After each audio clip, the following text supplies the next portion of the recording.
Pues hola, muy buenas tardes. A todos les damos la más cordial bienvenida a esta sexta plática organizada por la carrera de animación de CEDIM de Monterrey. Hoy tenemos el placer de tener entre nosotros un artista en toda la extensión de la palabra. Es un nombre conocido dentro de los que saben y los que saben que no es cualquier cosa tenerlo aquí entre nosotros, ¿no? Le damos la más afectuosa bienvenida a Francisco Ruiz Velasco. Bienvenido, Francisco. Hola, ¿qué tal? Un placer Gracias. tenerte aquí. Además, nos acompaña otro invitado, el artista Neftalí Leal, Hola amigo Rosa, cercano y colaborador de Francisco. Ya habíamos tenido la oportunidad de estar con él en otra plática. Bienvenido, Nef. Bienvenido hola, ¿cómo aquí. Va a están? estar aquí acompañándonos, haciéndonos preguntas indiscretas y demás. Ya ves. Francisco comenzó su carrera como autor y artista de cómics para compañías como Marvel, Dark Horse y DC Comics. Su aproximación cinematográfica en el desarrollo de los cómics le abrió las puertas a proyectos de animación, videojuegos y de la industria fílmica. Debutó como director con el cortometraje A Gentleman's Duel o Duelo entre Caballeros, realizado por Blur Studios. Este proyecto tuvo varios reconocimientos, incluido un premio BAFTA otorgado por la Academia Británica de las Artes del Cine y la Televisión. Trabajó como artista conceptual en películas como Hellboy 2, El Hobbit, Pacific Rim y Thor Ragnarok. Actualmente, Francisco comparte su talento con la gente de DreamWorks Animation como parte del equipo que desarrolla el aspecto visual de la serie Trollhunters. También contribuyó como director de arte para las series Three Below y Wizards de Netflix, y entre otras cosas que me imagino ahorita debe tener entre manos. Entonces, yo quiero comenzar, Francisco, pues platicando que cuando empezamos a poner el anuncio de que ibas a estar presente tú en esta plática, pues mucha gente se volvió ahí medio loca, diciendo, va a estar Francisco, va a estar el Pancho Ya Ruiz ves. ahí dando una plática, porque pues por lo regular es una persona un tanto que no da entrevistas, da pocas entrevistas. Creo que nada más Netflix y nosotros te hemos podido conseguir. Ya Te hemos ves. podido conseguir. Cuéntanos, Pues, Pancho, ¿cómo iniciaste aquí en todo este rollo? pues, pues mira, pues como tú dijiste, yo empecé con lo de los cómics, ¿no? Yo me gradué en negocios ahí en el TEC de Monterrey, en administración, pero a mí siempre lo que me gustaba era así lo gráfico, ¿no? Y lo visual. Y pues bueno, así como todos, pues o sea, empecé a hacer trabajos de diseño para sacar algo, pero en mis tiempos libres, cuando podía, estaba haciendo mis cómics independiente. Yo los publicaba así por mi cuenta y todo ahí en México. Y, y pues bueno, así como pasa muy seguido, una cosa te lleva a otra, ¿no? De publicar los cómics así local o en México. Me iba a San Diego a las convenciones de cómics, pues para ver si podía vender el cómic allá. Y bueno, pues ya después de muchos intentos, al final sí logré hacer un trato ahí con Dark Horse. Y ahí fue donde ya se empezó como a disparar todo, ¿no? Porque ya empecé a trabajar o sea, en cómics y títulos que ya más gente los veía. Y, y luego pues de ahí otras compañías me empezaron a pedir trabajo y pues bueno, se fue así como extendiendo la red, ¿no? De trabajo. Y, y cuando yo empecé haciendo cómics, yo siempre lo que siempre quise estudiar fue cine o animación, pero en aquellas épocas en Monterrey realmente Nada, pues, no había no había nada. nada de eso, ¿no? Lo más que podías es hacer una carrera de comunicación y llevar un semestre de la clase de cine o algo así. Y, y pues bueno, yo lo que decidí por lo de los cómics, o sea, porque me decanté por los cómics fue porque para mí era como la forma más cercana a hacer una película sin tener budget, ni dinero, ni con qué grabar, porque también en aquel entonces no teníamos el equipo que ahora puedes tener en tu casa, ¿no? Que Y ahora ahorita puedes tener, con un iPhone puedes hacer maravillas. sí, o con las computadoras, los efectos que puedes hacer ahora, ¿no? Todo eso, pues antes no había nada de eso. Pues a ti te llamaba mucho la atención como que la narrativa, todo lo que era la Pues narrativa. sí, la narrativa, pero yo creo que fui de esa generación que crecimos viendo las películas así del Star Wars y del Spielberg con efectos y todo, y pues tú quieres hacer eso, ¿no? O al menos era el tipo así de películas que a mí me gustaban, más como de aventuras, de cosas, y por ejemplo, pues todas las ideas que se me ocurrían así, o de historias que quería ver, incluían un avión o una nave o algo. Entonces yo decía, no, es que nunca voy a poder hacer esto de verdad, ¿no? O sea, y por eso dije, bueno, voy a empezar a hacer mis cómics con lo que se me ocurre. Y es como hacer mis películas, ¿no? Nomás las dibujo en lugar de filmarlas. Pero yo creo que esa misma como mentalidad de que cuando yo hacía un cómic no estaba haciendo un cómic, estaba haciendo una película, fue como mi trampolín después a brincar en animación, porque lo que sucedió es que este estudio Blur Studios aquí en Los Ángeles, empezaban a ver mis cómics y luego decían, oye, es que esto ya parece como arte conceptual para un corto o para una Ya. película, ¿no? Y ellos en aquel momento estaban tratando de armar un corto y a sus artistas les enseñaban mis cómics diciéndole, mira, queremos que se vea así como este cómic. Y hasta que dijeron, oye, ¿por qué no le hablas mejor a él para que te haga el diseño, ¿no? En lugar de estar Al, nosotros queriendo al chavo que copiarlo. hace, sí, el chavo que hace los diseños, pues contrátalo, ¿no? Pues sí, entonces eso pasó, me contrataron, hice unos freelance para ellos y eventualmente pues me vine aquí a trabajar tiempo completo, ¿no? Para ellos. O sea, cosas pasan en el medio, ¿no? Porque, o sea, yo en aquel entonces, por ejemplo, tenía contrato exclusivo con Dark Horse y Marvel me estaba ofreciendo también un contrato exclusivo con ellos. Y, o sea, si hubiera decidido, creo que hubiera tenido buena carrera dentro de los cómics, pero, pero no sé, yo siempre tenía la cosa esa de querer hacer animación o películas, ¿no? Entonces en algún momento dije, voy a dejarlo de los cómics totalmente y me voy a dedicar a esta otra cosa, a ver qué tal. Entonces dejaste completamente lo de los, ahorita no haces cómics, estás, Ahorita ya, no, o sea, sí, no hago cómics, ya, o sea, de pronto, no sé, si me encargan, o sea, si sale la oportunidad de hacer alguna portada, alguna cosa, ya, pues sí la hago, ¿no? Pero por el trabajo que tengo ya no puedo hacer un libro así de cómic, ¿no? Si lo ya. hago o si hago algo, pues es para mí, por mi cuenta, ¿no? No, sí, no tengo ya el tiempo así para ponerme a hacer. Hacer ya todo un libro, toda Sí, una un historia trabajo de completa. encargo. Sí, o sea, te digo, si lo hago por mi cuenta y a lo mejor si me tardo 3, 4 años en acabarlo, pues sí, sí lo publicaría, ¿no? Pero así de que me llame una compañía como Marvel, y, oye, haznos un cómic, lo necesitamos para el mes que viene, No, no, ya no. ya no, ya estás enfocado ahora sí ya más en, como decías ahorita, en arte conceptual Pues, en- pues bueno, o sea, déjate, sigo un poquillo con la a ver, historia, ¿no? Así claro, de, claro. o sea, empecé haciendo arte conceptual para los de Blur y, y bueno, y todo también son como relaciones o amistades que empiezas a hacer, ¿no? En el camino, o gente que conoces. Porque cuando publicaba los cómics en México, pues íbamos a todas las convenciones que hacían, las del DF, que Guadalajara, o así de lugares, ¿no? Para vender los cómics. Y en esas convenciones, pues conocimos a Guillermo del Toro.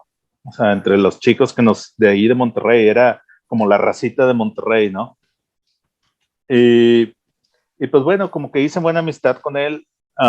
Cuando iba a San Diego a las convenciones de cómics, siempre nos encontrábamos ahí, nos íbamos a comer o lo que sea, ¿no? Y en aquel entonces él también todavía no hacía películas. Ya, O sea, él trabajaba haciendo maquillajes para un show de Televisa, ¿no? Que se llamaba La Hora Marcada. ahora marcado, sí lo recuerdo. ¿Sí te acuerdas de Era ese? era un programa de miedo muy bueno, por cierto. Sí, entonces, te digo, él todavía no era director de cine ni nada. Entonces nos veíamos así como iguales, ¿no? O sea, y bueno, pues total, siempre platicábamos de que hoy en día hacemos un cómic juntos, bla, bla, bla, y eso, ¿no? Pero luego ya cuando me vine acá a Los Ángeles, ahí en el estudio donde yo trabajaba, cada año hacíamos un corto. o cada 2 años, ¿no? Según el tiempo.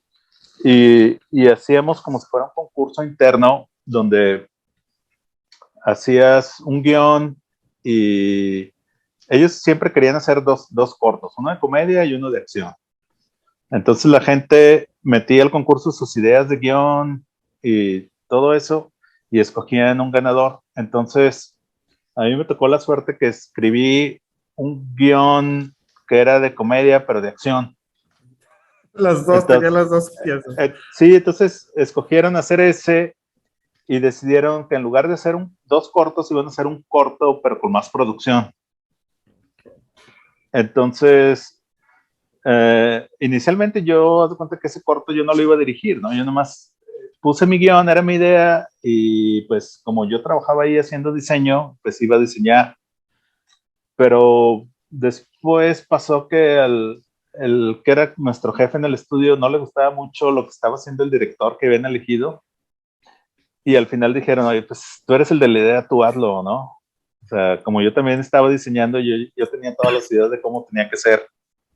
Y pues eso me ayudó, ¿no? Porque pues como quiera, en aquel entonces no había tantos cortos de CG como hay ahora y todo eso. Eh, y, y, pues la verdad, ¿En qué año salió el corto? ¿De qué año fue el ese creo corto? que ha de haber sido como en el 2007 o 2008, por ahí. Y bueno, total, ahí creo que o sea, tú sabes, siempre como que en tu vida hay como esos eventos que son como parteaguas, ¿no? Como alguna decisión que tomas que ahora sí como que divides el universo y o sea, tú te vas para un lado y todo cambia, ¿no? Sí. Entonces, me acuerdo que el estudio siempre metía los cortos a competir para los Óscares, para corto animado. Y un requisito es hacer una proyección en un cine, ¿no? Así con audiencia y todo el corto. Y mucha gente lo que hace acá es que rentan un cine y invitan amigos, invitan a la familia, invitan gente y hacen el screening como para cumplir el requisito. Y nosotros hicimos lo mismo me acuerdo que le mandé un mail a Guillermo, le dije, oye, ¿te quieres venir a ver el corto que dirigí, no? Y el Guillermo me contestó, bueno, ¿y tú te quieres venir a trabajar conmigo lo del Hellboy? Y yo, pues, órale, está ¿Qué? bien, ¿no? Entonces, sí, pues ahí tomé la decisión de salirme del estudio e irme con Guillermo a trabajar, ¿no?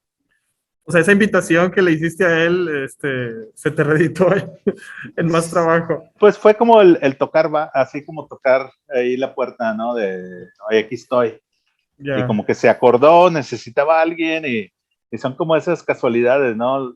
Muchas veces a mí cuando me preguntan, oye, ¿cómo le has hecho por estar en tantas cosas, tantos proyectos? Y les digo, mira, es que yo no sé, yo creo que mi vida ha sido un poco como la película del Forrest Gump, de que estás en el momento adecuado, en el tiempo adecuado, ¿no? Y a ver, tú que estás ahí, vente. O sea, ok, y ya, ¿no? No, yo no creo que ha sido tanto de que, es que es el mejor o sino que estás disponible, estás en el momento que se necesita, pues vente a trabajar.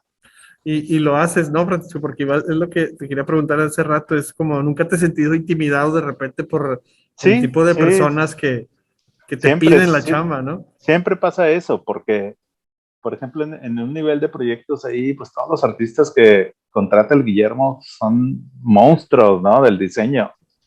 Y, pero pues lo único que te queda es ponerte a la altura, ¿no? Y adaptarte y superarlo. Entonces, siempre es eso, ¿no? De tener ahí la habilidad o buscar tu lugar donde te haces como, en cierta forma, medio indispensable, ¿no? Por ejemplo, y eso es muy importante porque no es a veces que seas el mejor dibujante o el mejor pintor o el mejor diseñador, pero a lo mejor eres el más rápido o el que sabe organizar mejor el arte O el que está disponible. o el que está más disponible todo el tiempo. Entonces, como que buscas ahí, ahora sí, como tu nicho de mercado y lo explotas, ¿no? Entonces, a mí lo que me pasaba mucho que con Guillermo como que entendía muy rápido lo que él quería, ¿no? O sea, como que le agarraba la onda de volada y, ya sé exactamente lo que quiere. Y hacía mis dibujos y pues sí, era de cuenta que, sí, eso es lo que quiero, ¿no? Y a lo mejor Guillermo se lo daba a otro artista para desarrollarlo más, pero ya le servía como base, ¿no? De punto de partida ahí. Y otra cosa que a mí me ha ayudado un montón, o sea, en todo este trabajo, es que como que hago muchas cosas. O sea, yo por mi background de haber trabajado en cómics, pues se me da muy bien hacerlo de storyboards, hacer la secuencia, todo eso, ¿no? Y luego, pues también sé pintar, ilustrar y todo. Y luego, por ejemplo, yo en mis tiempos libres, cuando estaba ahí en Monterrey haciendo mis cómics y todo, igual que el NEP, a veces de que vamos a hacer un cortito, ¿no? Con los amigos. Y tráete la cámara y vamos a hacer. Y como te mencionaba antes, yo como siempre tenía la ilusión eso de meter algún efecto, meter una pintura de fondo, así para hacer mejor.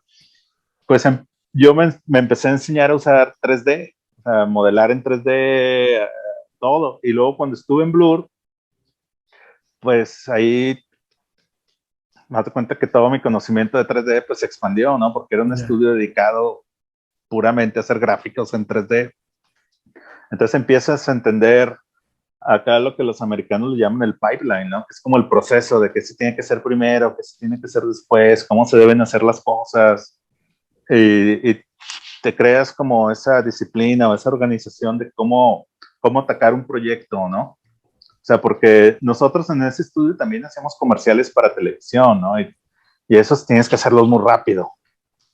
Entonces, te digo, te empiezas a enseñar como el proceso de cómo trabajar un producto y terminarlo con cierta calidad. Entonces, cuando yo empecé a trabajar en las películas, yo traía todo ese background que muchos artistas no lo tienen, porque muchos artistas vienen de pintura o son solo ilustradores y no entienden el proceso de producción.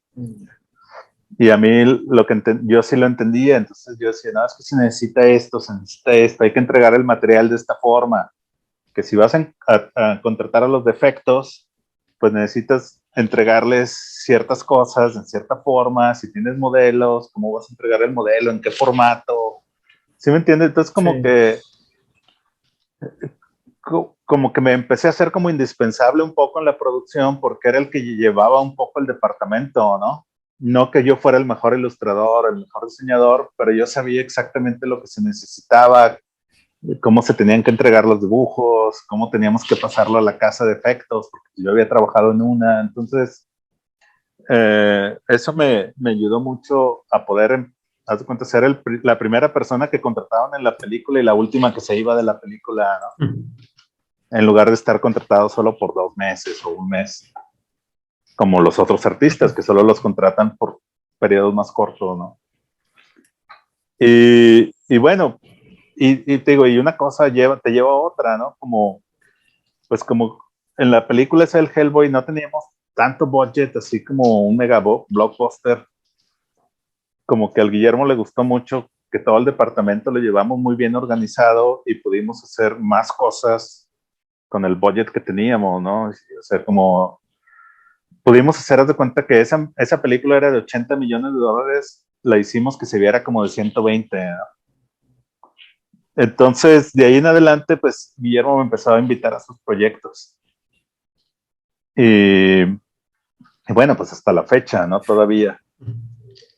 Pero también, por ejemplo, otro de ahí de los como parteaguas, yo creo que fue cuando me invitó a trabajar con él en la película del Hobbit, porque ese ya era un proyecto pues gigantesco, ¿no? Y nos fuimos a Nueva Zelanda y, y ahí fue como, pues ahora sí como otra escuela, ¿no? Como si te hubieran metido a la maestría porque ya era más gente involucrada, ya un estudio más grande y, y luego, pues, por ejemplo, ahí estaba trabajando la gente que había trabajado en la primera trilogía, ¿no? En la del Lord of the Rings.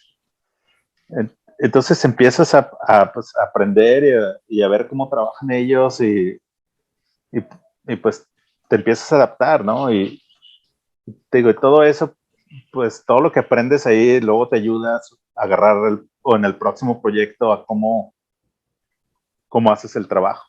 Y lo aparte nos habías comentado que cuando te fuiste ahí al Hobbit, que empezaste, obviamente, tú eres fan del Señor de los Anillos y cuando veías los detrás de cámaras y todo, todos los que entrevistaban, pues los empezaste a ver ahí en vivo, a Sí, los que sí, veías en entrevistas.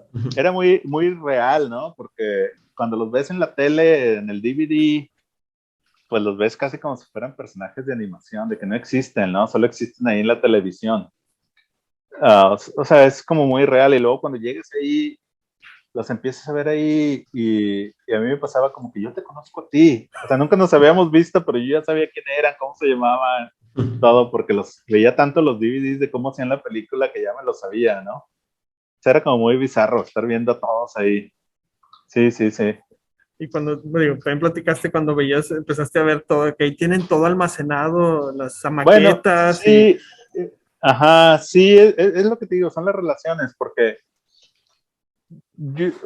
aunque yo venía como del equipo de Guillermo, pues a mí me metieron a trabajar con los chicos de producción, ¿no? Así como si fuera, o sea, no tenía ningún privilegio ni nada, ¿no? O sea, tú te vas a producción y, ok. Entonces, pues los de producción era prácticamente el mismo equipo que había trabajado en Lord of the Rings. Y cuando estábamos organizando qué se va a diseñar, qué se necesita para esta nueva película, todo, pues obviamente tenían guardado en bodegas todos los de las películas anteriores, ¿no? Entonces empiezan a hacer como un inventario a ver qué se puede reciclar de las otras películas para no tener que volverlo a fabricar otra vez. Y cosas tan sencillas, así como sillas, necesitamos barriles, necesitamos unas cajas de madera, o sea, nada espectacular, pero sobre todo pues, están buscando para no fabricar eso. Y sí, me tocó de que, oye, pues vamos a la bodega, ¿no? Para ver qué hay ahí, si todavía no está roto, no se ha podrido, o a ver qué condiciones. Y sí, pues llegué con ellos a la bodega y pues, haz de cuenta que era como si estuvieran metido ahí a una juguetería, ¿no? Estaban todas las estatuas que habían hecho para la primera película. Me acuerdo que en una esquina tenían un montón de caballos de fibra de vidrio que habían hecho para poner así en el fondo y caballos muertos y tenían las estatuas esas de los argonautas que ves en la película, que están así con la mano, ¿no? Así en el río.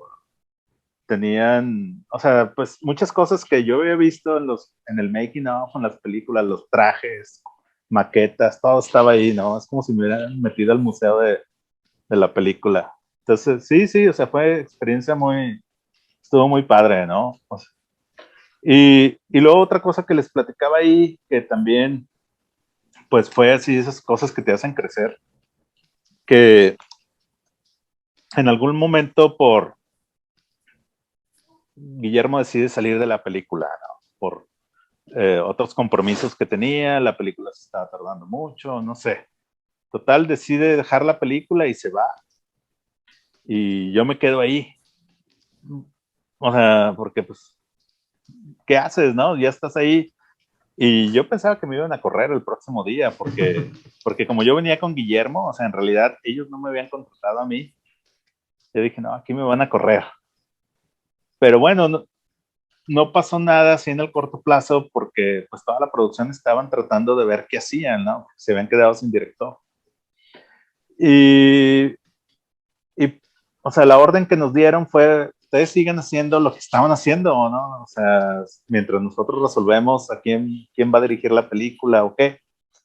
Y en ese entonces yo estaba haciendo los storyboards con Guillermo, ¿no? Porque la forma como trabajaban ahí en Nueva Zelanda, que tienen un departamento de previsualización, todo así por computadora, y tenían las juntas con Guillermo donde leían el guión, Guillermo les explicaba lo que quería, ellos se iban, pasaban, no sé, una semana, 5 días, regresaban y le enseñaban lo que habían hecho y la mayoría de las veces no era lo que quería Guillermo, ¿no? O sea, como que no le estaban agarrando bien la onda de qué es lo que quería. Entonces Guillermo me habla y me dice, mira, vamos a hacer tú y yo storyboards. Y, y tus storyboards se los pasamos a los de Privis y ya que ellos de ahí elaboren el Privis, ¿no? Y lo empezamos a hacer y empezó a funcionar muy bien. porque ya ellos ya sabían exactamente lo que Guillermo quería, qué ángulos de cámara, todo, ¿no? Y en ese entonces, cuando Guillermo sale, pues yo estaba en eso, haciendo boards y revisando con Privis. Entonces, pues me dicen, pues tú sigue haciéndolo, ¿no? Mientras vemos qué. Pero la cosa es que ahora, como no había director, pues yo era el que decidía cómo se hacía la película, ¿no? Eso sí hay que no. Entonces, pues yo hacía mis storyboards, se los pasaba, ellos hacíamos la junta, los revisaba y les daba mis notas de que no, no, mira, estas cámaras las tienes que mover así. Ahora sí como si yo estuviera, o sea, prácticamente yo estuve como por 2, 3 meses dirigiendo la película, ¿no? Al menos lo visual, así de cómo iban a ir las escenas, todo. Y, y pues, o sea, es lo que te digo, todo eso te deja un montón de aprendizaje, ¿no? Porque yo ya había dirigido el corto con Blur, pero nunca me había tocado hacer algo así tan grande como esto y con tanta gente, ¿no? Oye, Y, aparte, Francisco, ajá. digo, digo, en ese sentido, simplemente fue, todos dieron por entendido que tú estabas a cargo, no fue que alguien te dijera, tú vas a estar a cargo de todo, es No, simplemente no, simplemente como te dicen, sigue lo que estés haciendo. se dio. Pues ok, Francisco, sigue haciendo los storyboards, pero ahora ya no tenía la persona que me daba las órdenes Ya, encima, ¿no? Porque el que yo tenía encima era el director. Entonces prácticamente pues yo estaba tomando las decisiones, sí, ¿no? las Y ya no decisiones había... visuales. Sí, pero es lo que te digo, que son como casualidades, ¿no? O sea, yo no sabía que Guillermo se iba a ir, no me pusieron a mí porque fuera el más talentoso, sino que simplemente tocó que yo estaba ahí en ese momento haciendo eso, ¿no? Y lo Entonces, continuaste haciendo. sí, entonces te digo, pues son como oportunidades que se te dan de casualidad o casualidades así locas que pasan, pero, pero pues bueno, hay que aprovecharlas, ¿no? Y aprender de todo eso y llevarte lo que puedas. Cuando se fue Guillermo, no te dijo, vente conmigo, quédate, simplemente él se fue. Me dijo, cuando tenga otro proyecto, te llamo. Y ya, pero digo, yo me quedé allá en la isla, ¿no? En Nueva Zelanda. Él se regresó acá a Los Ángeles y, te digo, por un tiempo, casi, no sé, fue casi un año, yo no escuché de él, ¿no?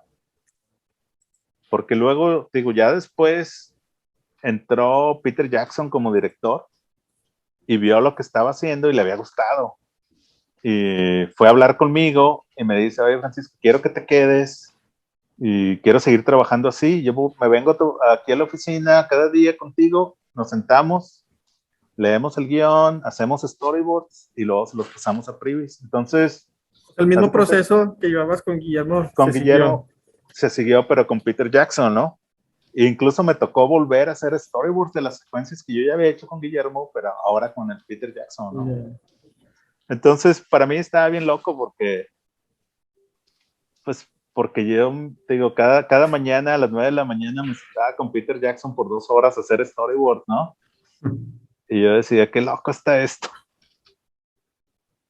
¿Y cómo era la dinámica ahí de trabajo? ¿Cómo? No, pues muy bien, fíjate, o sea, se portaba muy bien, buena gente, me explicaba. Y es lo que te digo, es donde aprendes cosas, porque hablando de storyboards, él me platicaba o me decía, mira, es que esta escena la quiero filmar así, a mí me gusta meter las cámaras, a él le gusta mucho usar Steadicam, Ya. no le gusta tanto así que usar dollies y grúas y todo. Le gustan mucho las escenas que son así como más personales entre personajes hablando y así. Le gusta el Steadicam, pero le gusta mucho estar moviendo la cámara alrededor y todo, ¿no? Entonces me explicaba de que no, mira, es que esta escena la empezamos así, movemos la cámara y luego acá, que la cámara voltea y cruzamos el eje de los personajes, ¿no? Porque ya es que en una película siempre tienes un personaje de un lado, otro del otro, o atrás o delante, y tienes que mantener esa consistencia, ¿no? Pero, por ejemplo, escenas que estaban muy largas en la casa de Bilbo, eh, para no ponerlas así aburridas de que siempre tienen los personajes igual, a él le gusta estar moviendo la cámara y de pronto la cámara hace que los personajes se volteen y Ya. total me explicaba, ¿no? Como su forma de pensar la película. Y pues todas esas cositas las empiezas a agarrar, ¿no? De que, oh, ok, ya entiendo cómo te gusta, porque cuando estaba haciendo storyboards, es un poquillo también como ese rol psicológico de que tienes que saber qué está en la mente de la otra persona, ¿no? Qué es lo que le gusta, qué es lo que no le gusta, cómo el enfoque que le gusta poner a ciertas escenas. Entonces como que empiezas a agarrar todo eso y luego ya después cuando brincas a otros proyectos, pues te traes toda esa Todo información o eso. ya la traes ahí y ya tienes más herramientas de cómo usarlas, ¿no? Tenemos Luis, una pregunta. Sí, Nef, adelante. ¿no tuviste un déjà vu?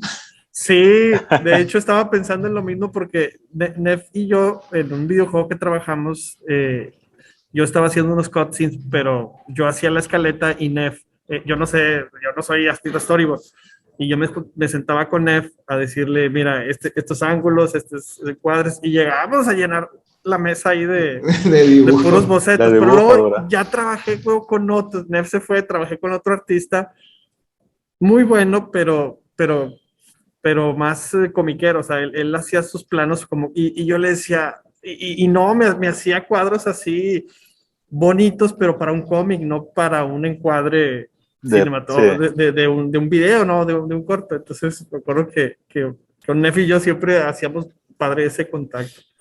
sí, sí. Oye, tenemos una pregunta, Francisco de Filippo Parigi, nos pregunta aquí, dice, ¿todo el trabajo que hiciste en Nueva Zelanda fue en Rotorua? Imagino que es una ciudad o algo, o en el estudio de Weta Workshop en Wellington. Sí, fue en Wellington. Ahí se llama la colonia donde está, se llama Situn, en Wellington. Sí, y yo estaba trabajando, teníamos la oficina de producción en el estudio que se llama Stone Street Studio, ¿no? Pero haz de cuenta que todos los lugares están como en la misma colonia. O sea, está el estudio y a la vuelta de la cuadra está el Weta Digital y luego para el otro lado, o sea, unas cuadras más para allá pasas un parque y están las oficinas de postproducción y sigues más adelante y estaba el Weta Workshop.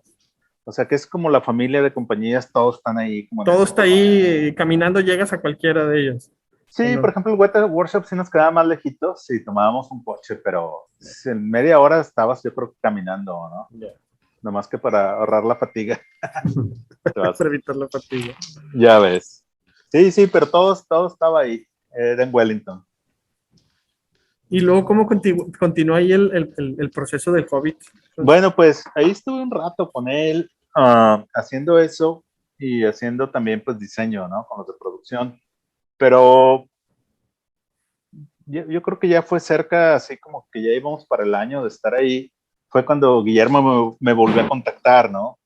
Y el Guillermo traía una película muy padre, que era una película no sé si conocen al autor de literatura, el H.P. Lovecraft. Sí, cómo no. Sí, y Guillermo estaba planeando hacer la película de las montañas de la locura. Pues todavía no está planeando.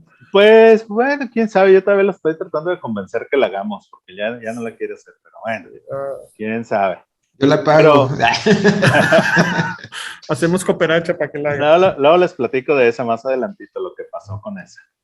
Pero sí, pues no sé, me interesó el proyecto y sobre todo el temor que más me daba de estar ahí en Nueva Zelanda, o sea, aunque me la estaba pasando bien y estaba todo muy bien, era de que es el único negocio de eso que hay ahí, ¿no? O sea, si un día me despiden o yo me enojo y me quiero ir o me quiero salir, ya me cansé de estar ahí, me quiero ir, no hay lugar a donde ir, ¿no? O No hay sea, otra empresa de efectos de que te pueda no, decir. no, pues no, o sea, tienen unos estudios en Auckland, que es otra ciudad grande de Nueva Zelanda, pero no es lo mismo, no era así como eso. Entonces, pues pensé, a lo mejor esta es la oportunidad de brincar de la roca, ¿no? De aquí salirme y ya regresar al mundo otra vez, ¿no? Porque sí te sientes de pronto un poco aislado, ¿no? De que estás en el fin del mundo allá en Nueva Zelanda. Y es que es uno de los vuelos más largos, creo, ¿no? En Nueva Son Zelanda. como 12, 14 horas, ¿no? No me De acuerdo. avión, Mucha. vuelo de avión, 14 Sí, es horas. que recuerdo cuando vuelas de Los Ángeles para allá, no me acuerdo si es menos o es más, pero la ida son 12 horas, regreso son 14, algo así. ¿Y Pero qué, sí, ¿eh? y qué te dijeron cuando ya dices, ya me Pues voy? fíjate que no querían que me fuera y me decían que Peter Jackson me quería ayudar a sacar mi ciudadanía de Nueva Zelanda para que no batallara así con visas y pasaportes y esas cosas y que ya me quedara ahí permanente. Pero Sí te querían, de verdad. sí me Era una querían, trampa tú, Pancho. era una trampa, ¿verdad? Pues ahorita ya es de Unity. Ya ves, ya ves. O a lo mejor me querían meter en tráfico En tráfico. de algo, ¿no? Ahí, pero bueno, ¿qué dijeron? Este es nuestro conecte mexicano. No, sí, pero yo dije, a lo mejor es la oportunidad de salir de aquí, ¿no? Y bueno, pues agarré el proyecto de Guillermo y me regresé acá a Los Ángeles. Y bueno, ahí fue una rachita como de varias películas que no funcionaron. O sea, de que Guillermo estaba tratando de pichar. Y justamente esa de las montañas, esa pensábamos que sí, ya iba, ¿no? Porque James Cameron nos estaba produciendo la película No manches, qué más querían? y estábamos trabajando en las oficinas de James Cameron. No. Y el James Cameron nos iba a visitar así como 1 o 2 veces por semana y nos poníamos ahí a platicar con él. Y él creo que acababa de terminar lo del Avatar. Y entonces ahí en la oficina estaban un montón de cosas de Avatar, así las maquetas y todo, ¿no? Y ahí nos íbamos de pronto a la hora de lunch a dar un tour ahí por donde tenían todo guardado. Y pues te digo, también está padre, ¿no? Son cosas que nunca te imaginarías de que estoy platicando con el James Cameron de puras idioteces, ¿no? O sea, o de cosas que así de que nada trascendental ni nada. Pero está padre. Y luego, para esa película habían armado un cast así increíble, ¿no? El protagonista creo, era Tom Cruise. ¿Para las montañas de la locura? Sí, el main character era Tom Tom Cruise. Cruise. Teníamos William Dafoe. Oso. Me acuerdo que hasta el Tobey Maguire, sí, Maguire fue ahí Sí, a hacer hacer casting. el casting. Y luego, ya no me acuerdo cuál, pero así un montón de gente que tú dices, wow, de que de pronto llegaban, ¿no? Y bueno, pues digo, estuvo muy padre y ya esa película ya estábamos a punto de hacerla. La íbamos a filmar en Toronto, en Canadá. ¿En qué año era Y eso? ¿En 2010 por esa, ahí? no, esa debe haber sido como el 2011, 2012. Ya. Creo que por ahí. Y, y te digo, yo ya hasta la producción ya me estaba buscando un departamento a mí en Toronto, ¿no? Para irnos. Y ya me decía, la próxima semana te vienes a Toronto. Ya había sacado mi visa de Canadá y todo. Y luego de pronto, ¡pum!, se cae el proyecto, ¿no? Porque creo que Universal quería, quería cortarle el budget a la película, porque la película iba a ser para adultos. O sea, era como le ponen aquí clasificación R, ¿no? Sí. Y Universal no quería que fuera para adultos. Quería que fuera así como PG-13, como para más. Entonces, básicamente le dijeron a Guillermo, pues cambia la película para que sea PG-13 o cortas el budget, ¿no? Y el Guillermo les dijo, es que si corto la película ya no es la que quiero hacer.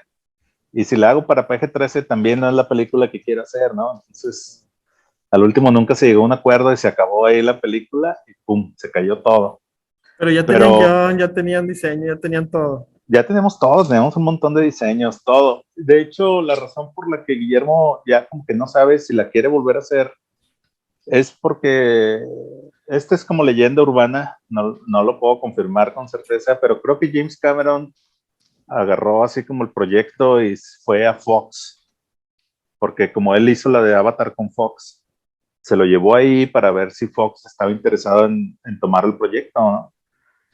Y al último no se hizo con Fox, pero al parecer alguien de Fox pasó lo visual o les gustaron tanto lo visual que lo usaron para la de Prometheus. O muchas cosas de la película de Prometheus eran cosas que Guillermo tenía pensada para esto. Entonces como que el Guillermo dijo, no, pues ya me las ganaron, ¿no? Qué chajo. Oh. Sí, entonces, bueno, pero ahí lo que pasó es que los que tenían el proyecto de Pacific Rim se lo habían ofrecido a Guillermo y Guillermo lo había rechazado porque iba a ser lo de las montañas. Pero cuando se cayó lo de las montañas, pues Guillermo ya no le quedó de otra que hablarles y decirles, ¿sabes qué? Si quiero hacer Pacific Rim, ¿no? Siempre sí. Siempre sí. Sí, porque ya teníamos a todo el equipo, ya teníamos el estudio, o sea, de Toronto ya estaba rentado, ya estaba todo el departamento de producción, ¿no? Entonces fue así como que de un día a otro estamos haciendo otra película ahora. Y volver a diseñar todo y todo, pero así ya como rápido, ¿no? Porque ya está todo apartado, ¿no? Porque lo que pasa es que con esos proyectos tan grandes, una vez que has apartado, hecho el booking así de un estudio, si lo cancelas, pierdes dinero y luego como hay otras películas ya esperando lugar, no lo puedes correr de que, ay, lo voy a correr 6 meses, ¿no? O sea, porque ya no va a haber lugar en 6 meses, a lo mejor te vas a tener que esperar 2 años. Era ahora o nunca hacían esa película. Sí, entonces la del Pacific Rim fue así de que, chicos, olvídense de la montaña, ahora vamos a hacer otra, ¿no? Y los mismos diseñadores, el mismo equipo, de cuenta que ayer estábamos haciendo las montañas de la locura, hoy estamos haciendo Pacific Rim, ¿no? Oye, qué tan complicado ya como artista es hacer ese switch, Francisco. Pues es que es como parte del trabajo, ¿no? Es Tienes que ir como, preparado para eso. sí, es como si fueras un doctor y tienes 6 pacientes que tienes que ver al día y cada uno tiene problemas diferentes, ¿no? Entonces, sí, pues ya dices, ok, pues empezamos mañana y ya, cambias el disco y empiezas a pensar en robots gigantes y en otra cosa, ¿no? Y fíjate que, o sea, para mí, Pancho es de los artistas que más imaginación tienen, y es porque, ¿cómo se llama? Como que tiene tanta información, tanto de cómic americano, manga, y cómo se llama, y europeo, y siento que lo combina casi, o sea, no he visto a alguien que lo combine tanto como Pancho. Yo creo que eso le ha ayudado mucho, no sé, desmiénteme tú, Pancho. Pues sí, o sea, son tus influencias, ¿no? Son las cosas que te gustan y tratas de traer esas cosas que te gustan, ¿no? Y sí, y luego, por ejemplo, ahí lo que te digo, la conexión que yo tengo, siento que a veces tengo con Guillermo, es que a él también le gustan muchas de esas cosas, ¿no? Entonces, como que a veces es como hablar un poquito el mismo lenguaje, así de que, El oye, ¿te mismo acuerdas idioma. sí, ¿te acuerdas del Messenger Z? Sí, sí me acuerdo. Oh, ok, ya sé lo que quieres. Okay. Ya ni me tienes que decir, ¿no? Ya sé lo que va, a Ya. dónde va. Sí, pues había Y, muchas referencias de Evangelion, incluso, ¿verdad? Ahí en Pacific Rim. pues, o sea, es que fíjate que no tomamos así referencias exactas, pero sí se parecen porque siento que todos los shows, esos de robots gigantes y todo, como que todos toman de la misma fuente, ¿no? Ya. O sea, todo lo de los callos y todo, si te fijas, todos se parecen un poquito porque es como viene de lo mismo, ¿no? De toda esa cosa japonesa de... Sí, sí, pero bueno, pues digo, ese también fue así como de esas experiencias que te quedan, ¿no? Porque esa película fue bien intensa, de tenerla que hacer así rapidito y luego, por ejemplo, habían contratado justamente como sabían que iba a ser una película que es un montón de efectos, un montón de animación, hay secuencias enteras que ni tienen actores, ¿no? Es pura animación. Habían contratado un departamento para hacer el previs o la previsualización, pero como se dieron las cosas de que todo tuvimos que empezarlo así tan rápido, llegó el punto donde tenían que empezar a filmar y todavía no estaba todo bien terminado. Entonces el departamento de Privis pues prácticamente nunca se usó porque nunca les llegó el material y llegamos a tal punto que estábamos haciendo storyboards de la película. Haz de cuenta que el día anterior de lo que iban a filmar Oh, al día siguiente, ¿no?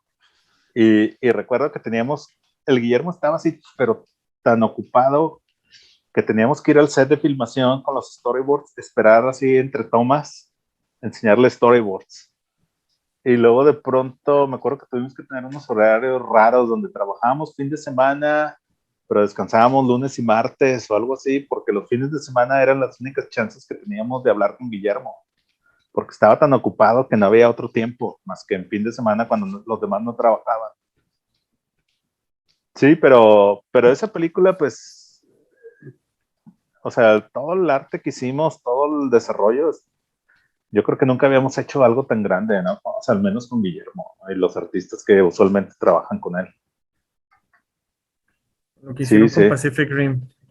Así es. Y luego, después, estábamos preparando la segunda para el Pacific Rim, pero luego como que ya los de Legendary, que era la productora, pues no sé si empezaron a tener algunos problemas o qué, que nos pararon a nosotros y luego ya más adelante ellos decidieron hacerla, pero era otra cosa totalmente diferente a lo que habíamos planeado con Guillermo, ¿no? Y creo que la segunda ya no le fue tan bien. No, yo no le he terminado de ver la segunda. La pongo y me aburre.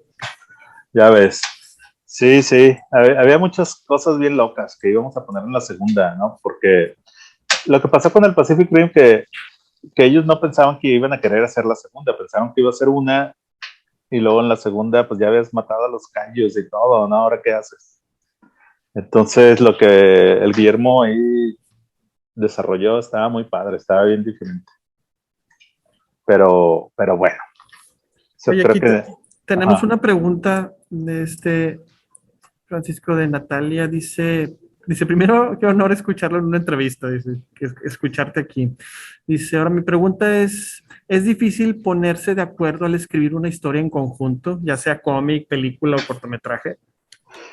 Pues es que es como todo, depende. Sí, o sea, siempre, obviamente colaborar con una persona, o sea, tiene pues sus pros y contras, ¿no? Donde a veces si realmente es una colaboración, pues aprovechas las ideas que tienen los demás para volver algo más original, ¿no? Que a lo mejor tú nunca hubieras hecho por tu cuenta, ¿no? Pero también tienes que tener, así como hacen casting para la película, de que contratas a la persona adecuada para cada personaje, yo creo que tienes que hacer como casting para tus colaboradores, ¿no? Porque hay personas que se les da muy bien cierto tipo de historias, hay otras que no. Y no es que las otras que no sean malas, sino que tienen diferentes sensibilidades, ¿no? A lo mejor vas a hacer un drama y no quieres agarrar al que hace acción y peleas, ¿no? Entonces, si haces bien tu casting de tu equipo creativo, te la puedes llevar fácil y ser un proceso así muy bonito, ¿no? Oye, me recuerda un poquito, me creo que escuchaste la nota esa de cuando iban a editar Mad Max, la última, que Ajá, le dijo George Miller a su esposa que la editara, y ella le dijo, es que yo la no persona, soy la persona para eso, o sea, yo no sé editar películas de acción, y él le dijo, por eso mismo, porque no quiero que se vea como una película de acción. quería otra sensibilidad Quería otra ahí. sensibilidad en cuestión de la edición, y sí, ves la película y no se siente como cualquier Pues película. es lo que te digo, tienes que ser como tu casting, ¿no? De cuáles son las personas que tú crees. Y bueno, mira, y al final yo sí creo que siempre tiene que haber una cabeza del equipo, ¿no? Porque en el momento que creo que cuando hay que tomar una decisión, que siempre hay momentos que hay que tomar decisiones, si no tienes una persona fuerte en el equipo que es el que toma la decisión, también se puede volver un caos, ¿no? Entonces, te digo, el hecho de ser un director o dirigir el proyecto no es que seas un dictador, de que todos tienen que hacer lo que tú digas, pero hay momentos donde sí se tiene que tomar una decisión y alguien la tiene que tomar.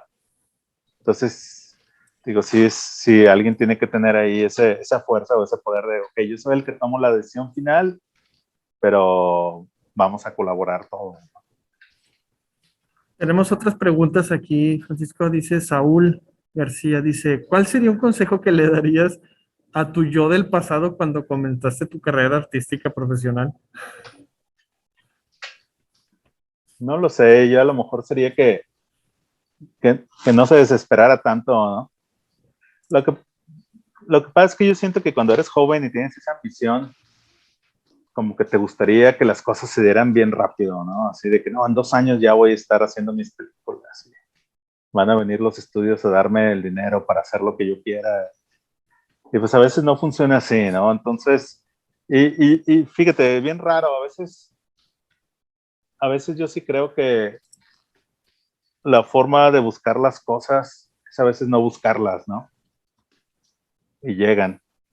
Entonces, al principio a veces te da frustración, ¿no? Que dices, es que hice estas cosas, ya he hecho tanta cosa y todavía no llega mi oportunidad o algo así como que, bueno, pues no te desesperes, o sea, trabaja en ello, pero no te frustres, ¿no?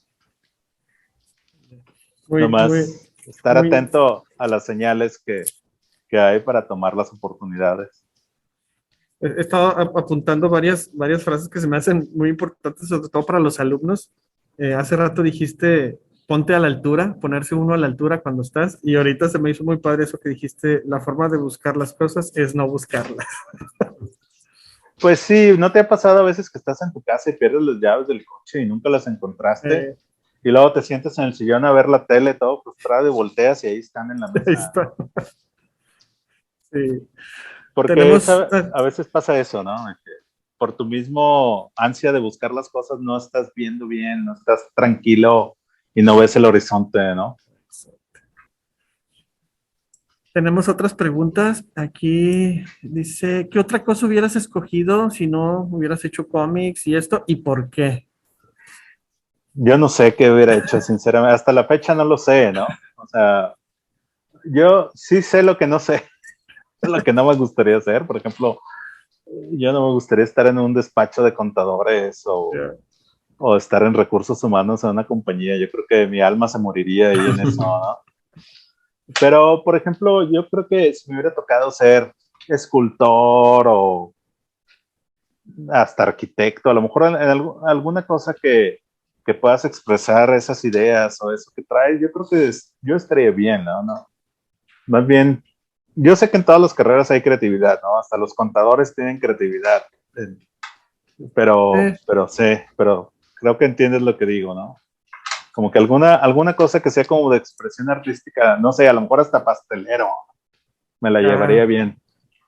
Sí, A mí me has dicho que tu restaurante, tú, Pancho. Pues es que siempre me dicen que cocino bien. Hasta aquí mis hijos siempre me dicen, papá, deberías poner un restaurante. Pues a lo mejor en la siguiente plática que tengamos ya que puedas venir y nos haces una comida. No, Okay. cuando voy a Monterrey no puedo dejar pensar en otra cosa más que en tacos. En tacos.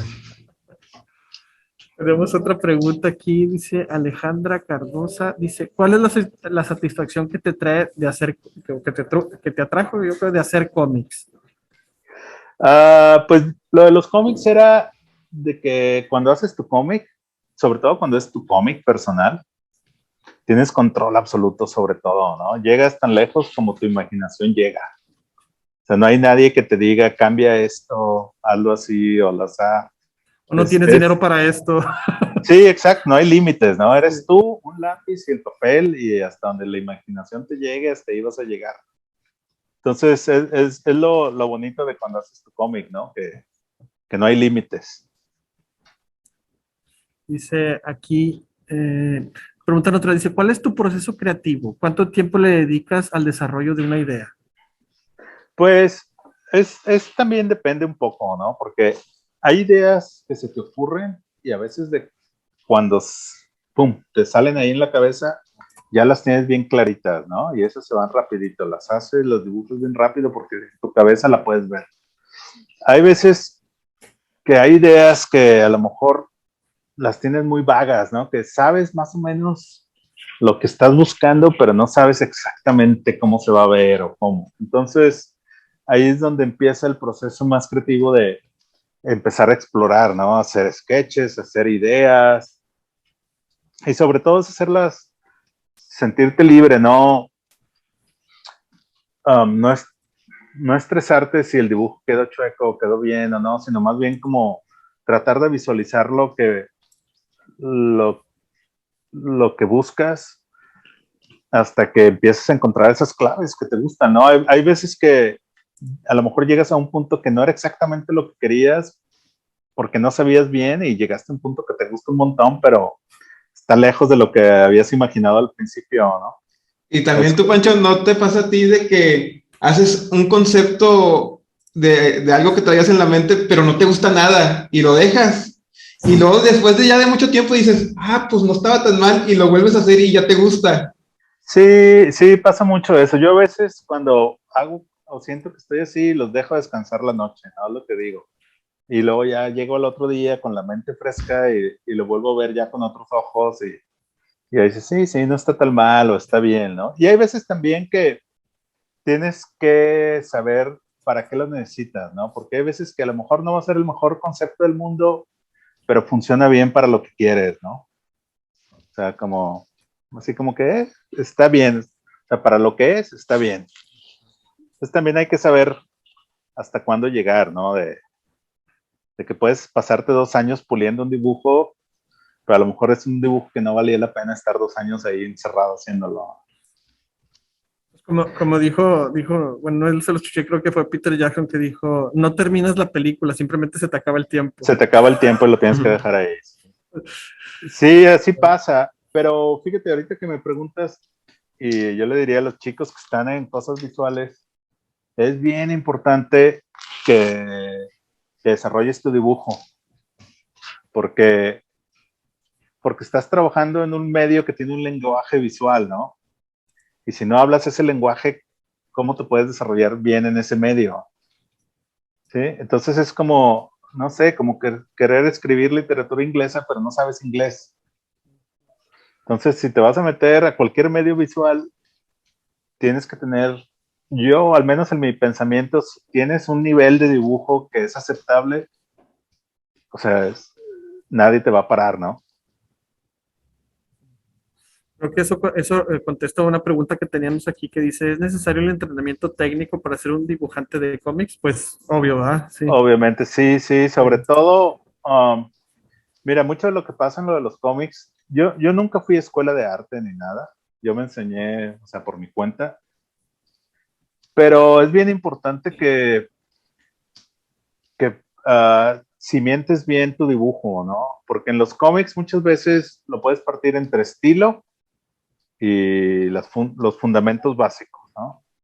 Y el estilo es que si dibujas como cierto artista, que si las líneas están quebradas, que si haces todo redondito, o que si todos los personajes están gorditos, eso es estilo, ¿no? Es como la envoltura, o sea, no, o sea, es una cosa, pero tus fundamentos de saber cómo dibujar una estructura humana o un personaje o saber dibujar una perspectiva bien o un volumen, eh, eso es así, o sea, lo tienes que tener si quieres ser bueno, ¿no? Es Es, como, sí, ajá, sí, son las fundaciones, o sea, sí. es como un edificio, si no haces los cimientos, nomás haces la pura fachada, con cualquier viento se va a caer, ¿no? Es como decían mucho, un maestro nos decía mucho el ejemplo de Picasso, que Picasso sabía hacer perfectamente una figura humana, dibujar. Lo que pasa que como tenía ese conocimiento, sabía de construirla y por eso hacía las figuras que Sí, hacía cubista. y a donde voy que es importante, porque volviendo a la pregunta pasada, cuando dominas bien tu dibujo, es como tener una herramienta que la sabes usar bien. Entonces, eso te libera a poder explorar libremente porque sabes usar la herramienta, ¿no? No te está entorpeciendo o frenando porque no sabes usarla bien, ¿no? Entonces, por eso les digo, es importante. Ahora, no tienes que ser, o sea, un Da Vinci o algo así en tu dibujo, ¿no? Sino que sea lo suficientemente bueno para comunicar la idea que tú quieres, ¿no? Sí, yo te digo, yo acá trabajando en animación, así a nivel profesional, a veces me sorprendo que hay directores que no saben dibujar, ¿no? Y yo digo, ¿cómo es posible que estás haciendo animación y no sabes dibujar? Pero bueno, Tenemos aquí otras preguntas. Dice, eh, ¿cuál ha sido el trabajo que más has disfrutado hacer? pues, ha sido como que cada trabajo tiene su encanto, ¿no? Entonces, no te puedo decir tal vez así uno, pero, por ejemplo, no sé, por ejemplo, cuando hice lo del Hellboy, lo del Hellboy 2, lo que me gustaba mucho es que como no teníamos mucha gente, mucho de lo que yo hice se quedó en la película, ¿no? Y me gustaba ver los diseños que yo había hecho en la película. Y por ejemplo, la del Pacific Rim, esa me gustó mucho porque también puse mucho de mi huella en la película, pero como que me atraía mucho el grado de complejidad de esa película, ¿no? por todo lo de los efectos y todo, Ujú. como que eso me emocionaba mucho, ¿no? No sé. Y lo del Hobbit, pues me gustaba mucho porque ahora sí fue como puro fanservice para mí, ¿no? Ya sé, Eh, ¿verdad? Platicaba, digo, de los diseñadores después clásicos pues no nomás de la película, sino de Tolkien en general, John Howe y, ¿cómo se llama el sí, otro? sí. Y Alan Lee. Y Alan Lee. Dan Lee. Alan Lee decía en una entrevista que cuando le hablaron, porque él estaba recluido allá en su Sí, tierra, que lo creo que estaban es, traqueando con lo del FedEx, ¿verdad? sí, pero que cuando le hablaron para decirle, oye, ¿quieres trabajar? Dice él, yo nomás estaba esperando que dejaran de hablar para decirles sí. Ya estaba, Sí, si se sí. estaba más que puesto desde antes, pues Sí, imagínate. fíjate que es lo que te digo, que cuando yo trabajé en esa película fue fanservice, porque pues yo por mucho tiempo estuve sentado en la oficina junto con ellos dos, ¿no? Sí, Entonces, por ejemplo, esa pregunta, esa anécdota le pregunté que si era verdad y me dijo que sí. sí, Sí, sí, o sea, qué loco. es lo que te digo, fue como puro fanservice, ¿no? Dice, mira, aquí tenemos otras. Dice, bueno, es que hay muchas preguntas. Voy a tratar dice, mira, esto se me hace interesante. Dice, ¿cuánto tiempo hiciste o cuánto tiempo pasó para darte cuenta que tenías un buen conocimiento de 3D? O sea, ¿en qué Pues, momento te diste cuenta? bueno, te das cuenta, yo creo cuando empiezas a trabajar en una producción y sabes hablar el lenguaje que están hablando los de 3D, ¿no?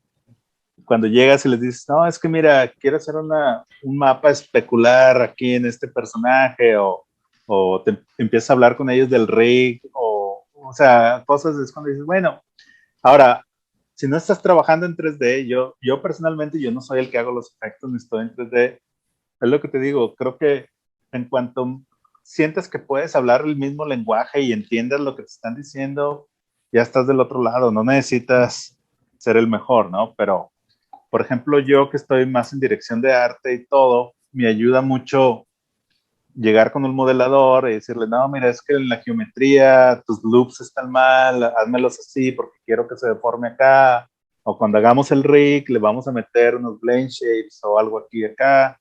Entonces ya empiezas a hablar como su lenguaje y te entienden, ¿no? Entonces, como que es lo que te digo, depende a dónde vayas, pues es importante también el grado que sepas, ¿no? A lo mejor, si yo me metiera a trabajar en Light and Magic haciendo efectos, pues yo sería el peor de todos esos, ¿no? Porque mi 3D no está así al nivel de ellos, ¿no? Dice, Pero sí, sí. Pero lo aprendí todo del NEP, la verdad. Güey, todo, yo tengo una anécdota tú, Pancho. a ver, Nef, adelante. Cuando se fue Héctor Urán, que era el que me estaba enseñando a mí 3D, Sí, ¿qué año fue tú, Pancho? ¿2005? como el 2004, 2003, ¿no? 2004, 2003. Bueno, yo me fui de Monterrey en el 2004. Y Entonces Héctor, fue 2004. Entonces, se fue Héctor y yo me quedé en la parte de los VMaps. ok, Y sí. le pregunto a Pancho, Pancho, ¿cómo le hago para, para, ¿cómo se llama? Para Para seguirle seguirle con los VMaps. Y me dijo, ¿quieres aprender? Y yo, sí, búscate tutoriales. Y era una época donde no había tantos tutoriales no, en internet, pues ahí me metí a 3D total y no sé cómo le hice, Es pero que, es que los UV Maps son un arte en sí mismos, ¿no? sí. sí. Yo cuando Y, doy un poquito de clases a veces de texturizado y cuando llegamos a los UVs, siempre les digo, nadie los va a ver, pero si los hacen mal, se va a notar en la textura. todos lo van a ver, sí, Sí. sí, pero es que en aquel entonces no había YouTube ni tanta cosa. Y yo me acuerdo que el 3D que yo aprendí fue con puros tutoriales que había así en la web, o sea, que ni eran videos, Eran textos, sí. eran textos. Y luego me acuerdo que en el Amazon me mandé a pedir un libro de esos gordotes de que el manual del 3D Del Max, 3D, ¿no? la Biblia del 3D Max, ¿no? Y yo me acuerdo que me pasé muchas noches en frustración total de que no entendía por qué diablos a mí no me quedaba lo que decía en el libro. Pero sí, pero es lo que le dice el Neb, no, pues agarra tutoriales, ¿ves? Porque ¿qué más haces, no? Sí, a mí en parte eso a mí me ayudó mucho, para al momento de querer yo hacer algo, o sea, no estar dependiendo de que alguien me venga a ayudar a resolvérmelo. Pues Y, sí, y trato de aprenderlo. no, y hasta la fecha, ¿no? Nep, a veces el Nep y yo estamos haciendo algo o estamos en nuestros proyectos separados y, oye, Nep, ¿cómo haces esto? Y el Nep me manda un tutorial, ¿no? Y no, ok, gracias. Y tenemos otras preguntas. Bueno, yo creo que ya has dado muchos consejos. Dice, ¿algún consejo para próximos dibujantes? Pues es lo mismo, ¿no? De Eh, que pulas tus fundamentos y luego después busques tu estilo, ¿no? Que ese viene solo. O sea, ahora sí, realmente es eso. Mira, cuando yo empecé a hacer cómics, siempre pues querías dibujar como el estilo del artista de moda, ¿no? Que si el Joe Madureira, que si el Jim Lee o que este o que el otro. Y después te das cuenta, o yo, al menos yo lo que decidí en algún momento, dije, ¿sabes qué? Volvemos a lo mismo, la mejor forma de encontrar mi estilo es no buscarlo, ¿no? Y solo dibujar como, pues, como a mí me gusta, ¿no? Como yo veo el mundo, ¿no? Y ya, vamos. Como decía, también le escuché a George Lucas decir una vez cuando se puso a escribir las primeras de Star Wars, pues había muchas referencias de Kurosawa y de todo, Flash De Gordon, todo. todo, sí. Y decía, ¿cómo pudo él, le preguntan, ¿cómo pudo balancear todo? Y dijo, es que no lo pensé, o sea, me puse a escribir y todas esas influencias aparecieron. O Pues sea, sí, es que es como un proceso, ¿no? eh, Que una cosa te lleva a otra, es lo que les decía hace un rato. Empiezas con una idea y a lo mejor acabas en otro lugar que jamás pensaste que iba a ser, pero te va llevando ahí, ¿no? Al mismo proceso. sí. Aquí tenemos otra pregunta, Francisco, de Rubí. Dice, ¿cuál crees que fue tu mayor reto a la hora de entrar a la industria del cine? Mm, ay, pues no lo sé, tal vez lo que les decía, como adaptarse, o sea, estás trabajando con estos artistas que son monstruos de tratar de no desesperarte, no frustrarte y, y ponerte más o menos a la altura de las cosas, ¿no? O, sí, o buscar tu lugar donde puede ser útil, ¿no? Yo creo que es lo más Tenemos, difícil. sí, es como tú dices ahorita, se me quedó mucho eso de uno ponerse a la altura. Obviamente te puedes sentir intimidado, pero pues bueno, si estás ahí es por algo y vas a subirte tú arriba donde están ellos. Sí, pero sobre todo es ver qué puedes poner, como dicen aquí los americanos, ¿no? ¿Qué cosa nueva puedes poner en la mesa Ya. que ellos no están haciendo? O sea, De hecho, ahí hay un consejillo que tú me diste tú, Pancho, hace tiempo, que uh-huh. me dijiste, tal vez no soy el mejor dibujante, pero trato de tener buenas ideas. Y eso Pues siempre sí, siempre se me ha quedado. sí, porque también eso ayuda, ¿no? De que, exactamente, o sea, a lo mejor no eres el que dibuja mejor en el cuarto, pero es el que tiene mejores ideas, ¿no? Sí, Nep, tienes mucha razón. Ya ves, Nep, que escribir los libros de la sabiduría. Sí, yo estoy apuntando, después voy a vender todos estos tips así como míos. No, no, no, pero muy padres reflexiones sobre cómo, sobre todo, yo creo, Francisco, de qué perspectiva tener entre los retos, ¿no? Sobre todo entre los retos que todos en nuestro proceso y en nuestra manera de verlo tenemos siempre. Todos vamos a tener retos en algún momento. Sí, y mira, sobre todo es que también depende en lo que estés trabajando, porque por ejemplo en las películas, cuando eres diseñador, yo sé que muchas veces uno va al Art Station o compra los libros del arte y vienen unos dibujos increíbles, ¿no? Pero cuando estás adentro, muchas veces los dibujos que valen a veces no son esos, ¿no? A veces son, como dice el Dev, los que tienen la mejor idea, los que pudiste entregar en el momento con que se necesitaban. O sea, adentro es como, yo a veces les digo a mis amigos, ya cuando estás ahí trabajando y todo es como una pelea en el lodo, en un ring de lodo ahí con un tipo, o sea, tienes que meter duro y sucio, ¿no? A sacar cosas. No, muchas veces no hay tiempo para elegancias, ¿no? Sí, sí, sí, sí, yo creo que eso es importante. No, a veces no hay tiempo para elegancias. Otra frase, otra frase. Tenemos otras preguntas, Francisco. Dice, dentro del desarrollo de una idea, ¿lo haces tú solo o cuentas con un equipo que te ayuda a desarrollarla? Siempre, o sea, siempre es importante, o sea, por ejemplo, en proyectos grandes, siempre tienes un equipo, ¿no? Siempre quieres tener un equipo. Incluso, o sea, hay proyectos que los puedes desarrollar solo, pero sí, a lo mejor son proyectos más personales y todo, pero por ejemplo, a mí me gusta mucho realmente la colaboración. Entonces, porque, por ejemplo, ahorita yo estoy dirigiendo una película en Netflix, ¿no? Y tengo a mis artistas de storyboards con los que platico mucho y trabajamos. Y me decían, es que nunca habíamos trabajado con un director así, porque yo lo que hago es que estoy buscando esa colaboración, ¿no? O sea, tú eres como, no sé, no sé cómo llamarlo, como un cosechador donde tienes gente que está aportando ideas y tú tienes que saber identificar cuáles son las ideas que te van a ayudar o cuáles son ideas originales que puedes aplicar a lo que quieres hacer. O sea, como que tú a veces como director o así, tienes que ser como ese crítico, ¿no? Donde, mira, esta idea tiene algo bueno, vamos a agarrarla. O sea, a mí sí me gusta hacer esa colaboración porque al final el resultado final, el producto que tienes, o sea, es algo que obviamente se aproxima a lo que a ti te gusta, pero no es exacto lo que tú habías pensado, ¿no? Y eso es a veces lo que yo busco, porque cuando yo trabajo solo y dibujo lo que a mí me gusta, siento que no es tan original como cuando trabajo con otra gente, porque como es lo que me gusta, digo, eso ya lo he visto antes, ¿no? O sea, porque es lo mío, o sea, ahora sí que se ve feo, pero es como estar oliendo tus propios pedos, ¿no? O sea, o sea, ya los conozco, ¿no? O sea, quieres otra cosa. Eres otros olores. ¿Puedo opinar algo de eso tú, Pancho? Adelante, sí, dale. Hace poquito estuvimos ahí colaborando yo y Pancho en un cortito, el de Satalian. Y cuando él me pidió que yo hiciera los storyboards, yo la verdad me intimidé mucho. O sea, la verdad no sé si te acuerdas que me frustré. Sí, Y no podía, o sea, no podía, decía, no puedo.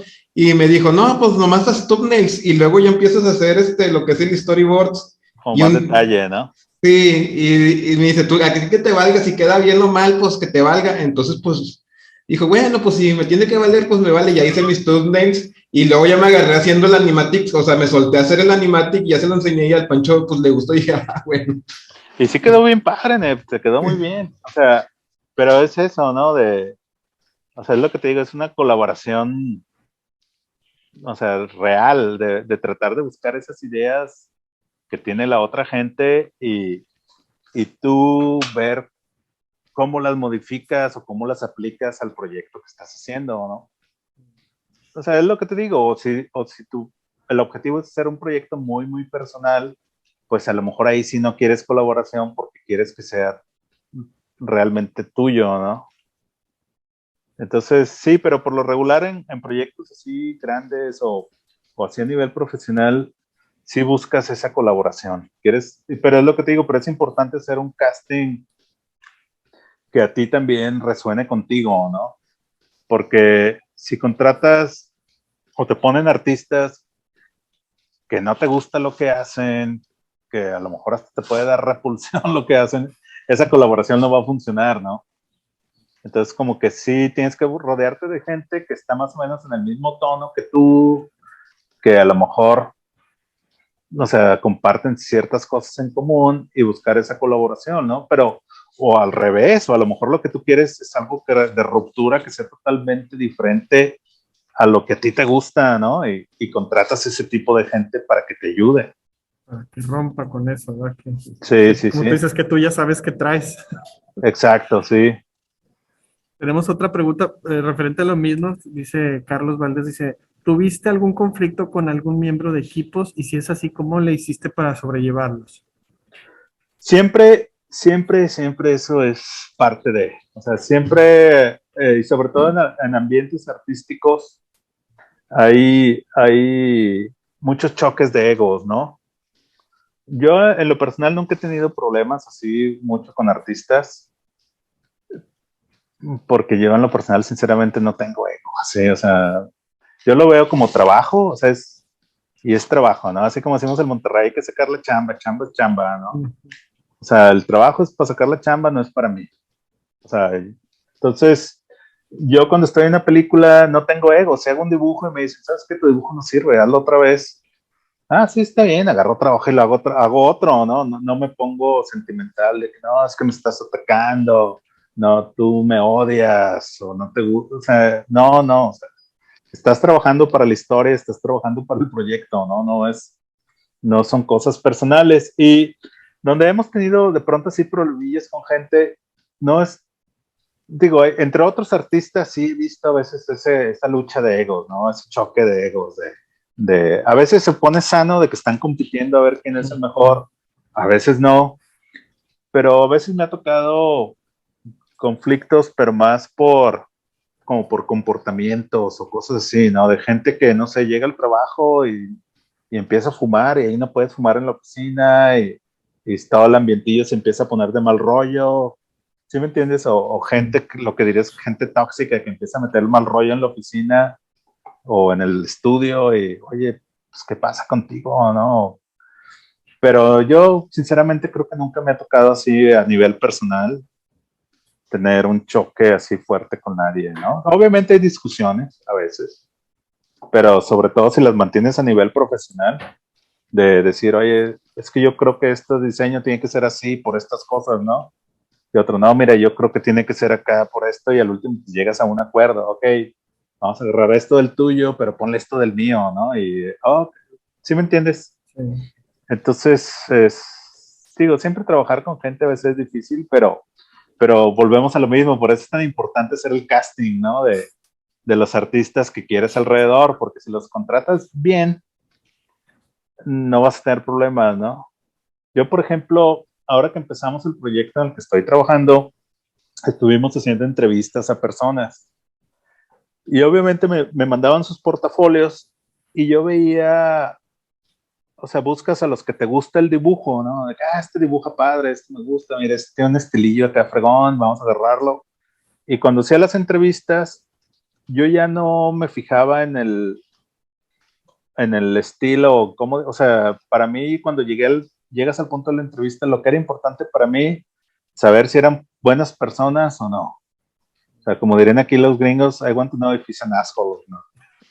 Entonces, pues, la entrevistas y en vez de preguntarle mucho así de que tu carrera, tu trabajo, así, yo llegaba y les preguntaba cosas como, oye, ¿qué películas has visto últimamente que te han gustado? No, pues que vi este, ok, oye, ¿y animes? Yo vi este anime, tú no vi, no, ¿sí me entiendes? Como empezar una plática como si fuera así, como un cuate, Yeah. y a ver cómo me llevo yo con él, no, con ella. Y si digo, no, sí, sí, hay buena vibra aquí, está padre, órale, ¿no? Entonces, digo, es muy importante el casting para evitar esos choques o conflictos. Hay veces que te toca trabajar con otra persona que a lo mejor no te llevas, pues ahí o mantienes tu distancia o lo tienes muy el consciente de que, ok, esta persona chocamos mucho, trato de mantener compostura o evitarla un poquito, ¿no? Mantener la distancia para no chocar.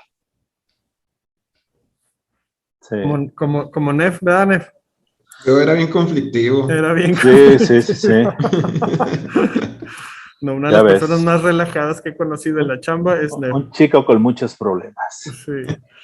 Fíjate que sí, a mí me tocó una vez un chavo en el trabajo que se ponía bien locote y de pronto se ponía a gritar, ¿no? Y me acuerdo una vez que estaba haciendo este chico unos storyboards y los estaba haciendo pero súper detallados, ¿no? Y yo le decía, oye, o sea, sí están chingoncísimos estos storyboards, pero no les metas tanto trabajo porque si Guillermo llega y nos dice eso no es, Hay que pues no, hacerlos. hay que volverlo a repetir, ¿no? Y no podemos estar, o sea, le digo, mejor hazlos así como en sucio, que los vea y si le gustan, pues ya los limpias y le metes más detalle, pero así de entrada. Y me acuerdo que se dio una enojada y me decía, es que tú no me puedes decir eso, no es mi primer rodeo y no sé qué, y no sé qué. Y yo, pues parece que sí es porque no entiendes las cosas, ¿no?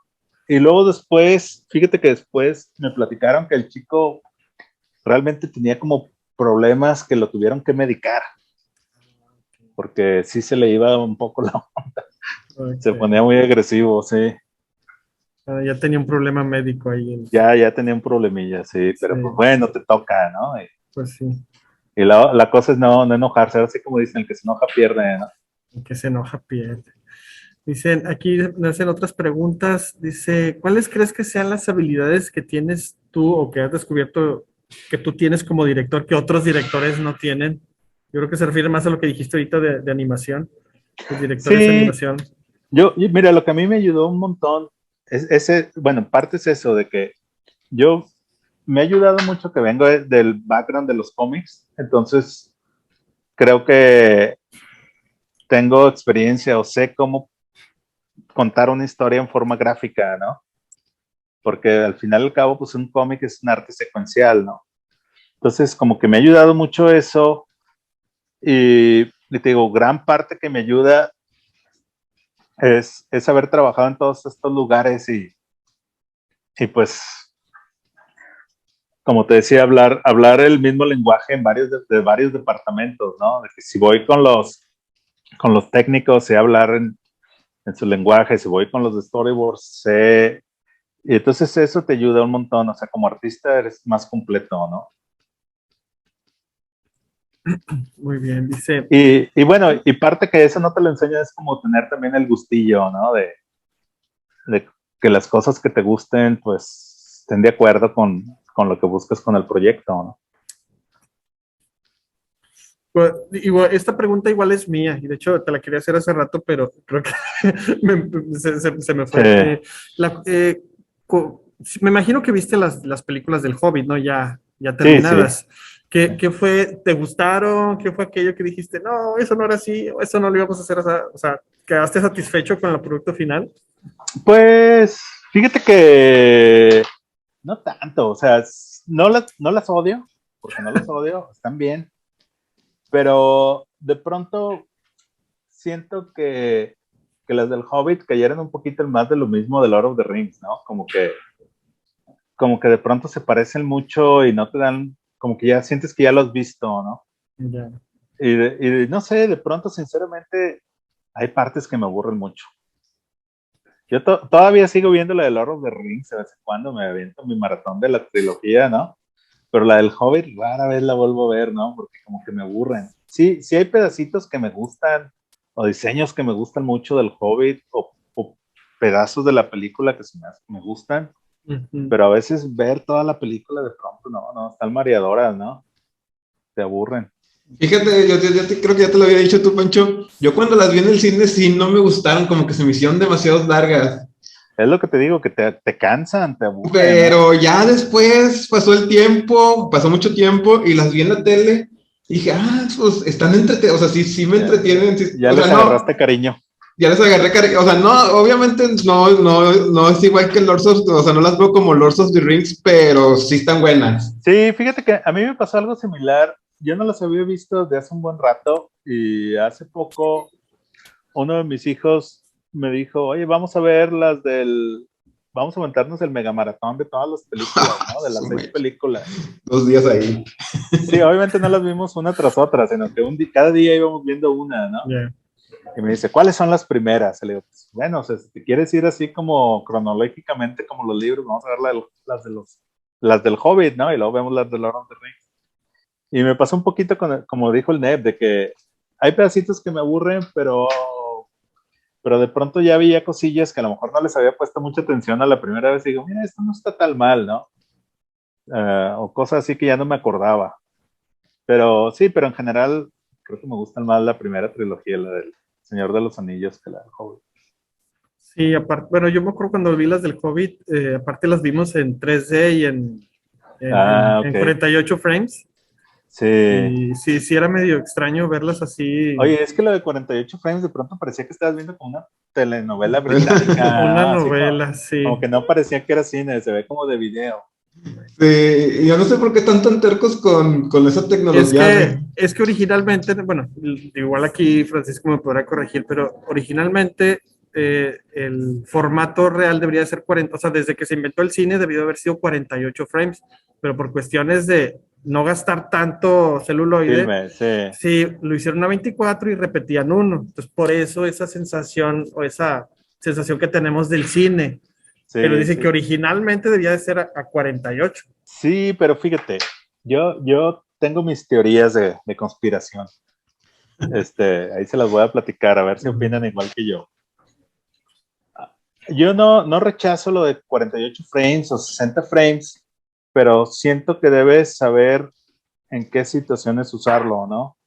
Porque, por ejemplo, yo creo que para los deportes o a lo mejor si estás viendo un concierto de alguna banda en el cine, de esos que de pronto los graban como película y lo ves, yo creo que eso de 48 60 está fregoncísimo Estaría genial, sí. porque la imagen es súper clara, ¿no? Y bien nítida. Pero a lo mejor en películas de fantasía, así como Lord of the Rings, a lo mejor no es la mejor idea, porque tú quieres como un poquillo como ese glamour, como esa fantasía de la fotografía, ¿no? Es como, ahora sí que se va a ver, esto va a sonar bien tontote, pero es como cuando estás viendo una revista de esas de chicas, ¿no? Así tipo Playboy o algo así. A lo mejor no quieres que la fotografía sea tan nítida, donde se le ven las espinillas y las venas de las piernas y si tiene celulitis se le ve ahí, ¿no? A lo mejor quieres un poquito la fantasía de la foto un poquito más borrosita, ¿no? De que, ¿sí me entiendes? Como Sí. los filtros de Instagram a veces. Exacto, que se vea más glamoroso, que se vea más bonito, ¿no? A lo mejor no quieres la cruda realidad ahí enfrente, ¿no? De que se vea Yeah. cada pelo y cada cosa, de que, oh cielo. Entonces, yo siento que en las películas pasa lo mismo. Si vas a hacer una película de sci-fi o de fantasía, a lo mejor si es una película de Afganistán, de la guerra, a lo mejor si usas el 60 frame o el 48, va a ser impresionante, ¿no? Ujú. Pero si vas a hacer una comedia romántica, a lo mejor no quieres usar o sea, a lo mejor la quieres mantener Y más estilística, ¿no? aparte tú, Pancho, los efectos se ven horribles. Es que causa un problema, ¿no? Porque como realmente estás eliminando el motion blur Ujú. de la Sí. escena, todo se ve más nítido, ¿no? Entonces empiezas a notar de que el set es de cartón o que la roca es de hielo seco o de foam No, allá y el atrás. maquillaje se Se empieza a nota, ¿no? perder. Donde les Sí. pegan. Entonces, Sí. te digo, cuando estábamos en la producción, nosotros en la película nos empezamos a dar cuenta de eso, de que los sets no podían ser como la primera trilogía porque ya todo se notaba, ¿no? Si había un clavo ahí donde clavaron algo, se notaba el clavo, ¿no? Entonces, los mismos que fabricaban los sets tenían que trabajar más para hacerlos más perfectos, para que no se notaran en la peli. Aquí Sí, sí. tenemos una pregunta, ya más enfocada en uno de tus proyectos. Entonces dice, ¿alguna vez hubo algún plan para llevar tu obra de Battle Gods al cine o animación? El diseño de personajes es impresionante. Aquí dice Pilo Aguilar. No, fíjate, hasta ahorita no ha habido plan. Sí me gustaría en algún momento, quién sabe, ¿no? A lo mejor después en el futuro hay esa chance. Pero sí, sí, o sea, me acuerdo cuando, o sea, como en el 2004, 2005, en algún momento, cuando estaba trabajando en Blur, quisimos hacer el pitch de ese cómic para hacer la animación, ¿no? Pero creo que en aquel entonces lo estábamos tratando de pitchar al Sci-Fi Channel, pero el budget era así mínimo que dijimos imposible de hacer, ¿no? Con ese dinero. Entonces nunca se hizo, pero pues quién sabe, a lo mejor en el futuro ahora con que todo está cambiando con lo del streaming y todo, y que la gente está demandando más contenido, quién sabe, a lo mejor en un futuro se puede sacar ahí del cajón de los recuerdos De los- y hacer algo, ¿no? ¿En qué año hiciste esa Ese historia? sí, fíjate, ese lo hice, ha de haber sido, creo que cuando empecé a hacerlo, ha de haber sido como en el 98, por Ah, ahí, Sí. porque yo me acuerdo que ese fue el cómic que logré vender en el Comic Con. Es que, haz de cuenta que yo cuando estaba en Monterrey y estaba haciendo mis cómics independientes, llegué a un momento donde como que me empecé a frustrar porque el dinero que sacábamos de publicar los cómics independientes no te dejaba para vivir, ¿no? O sea, eras como suficiente para sacar el próximo número de la revista, pero, pero no era algo que dices, es que yo vivo de esto, o sea, no salía. Entonces, yo me puse así como una meta, así como un ultimátum, de que me dije, voy a hacer el mejor cómic que pueda y me voy a ir a San Diego a venderlo, ¿no? Y si no lo logro colocar en algún lado, ya me retiro, ¿no? Voy a poner una tienda de cervezas o algo, no sé, o sea, pero esto no me va a llevar a ningún lado, ¿no? Lo del cómic. Ahí voy a estar por años sin, como, o sea, estar igual todo el tiempo. Entonces, cuando tomé esa decisión, me puse a hacer el cómic del Battle Gods, porque ya traía la idea en la cabeza y llegué a un punto donde yo ya había dibujado el cómic, pero no lo había terminado de colorear y hasta tuve que salirme del trabajo que trabajaba para poder tener el tiempo de acabarlo, ¿no? Y acabé el libro y en aquel entonces, o sea, no era como ahorita que tenemos tanta tecnología y tanta cosa. Me acuerdo que fui a ir a Monterrey a una de esas imprentas que ya imprimen digital, que ya no era con negativos y todo ese rollo. E imprimí, con el dinero que tenía, pude imprimir solo 6 copias del cómic. Y con eso me fui a San Diego, ¿no? Y como ya no estaba trabajando porque me había salido para acabar el cómic, me acuerdo que llegué a San Diego y después de haber pagado lo del hotel donde me estaba quedando y separar así como para las comidas, y me acuerdo que ese año mis comidas era el $1,000 del McDonald's, ¿no? Porque no me alcanzaba para más. Haz de cuenta que ya nomás me quedaron como $15 para gastar así en toda la semana. Esa era como mi budget de toda la semana. Sí, era súper miseria, ¿no? Pero fui a esa convención y empecé o sea, hacer las citas así con editores de varias compañías, ¿no? Y no sé, yo cuando en aquel entonces yo pensaba que ahí mismo en el piso del Comic Con me iban a decir, sí, lo queremos. Aquí fírmanos acá y vamos a hacer este deal, ¿no? Pero no, pues obviamente no es así la cosa, ¿no? Entonces, yo dejé los cómics y regresé a Monterrey, o sea, así deprimido, de que dije, esto ya, pues no pasó nada, ¿no? Y me acuerdo que regresé todavía un lunes ahí a visitar a mis clientes a ver si tenían algún trabajillo que pudiera hacer porque ya estaba en la más vil miseria. Y justamente esa tarde hablaron los del Dark Horse que querían comprar el libro.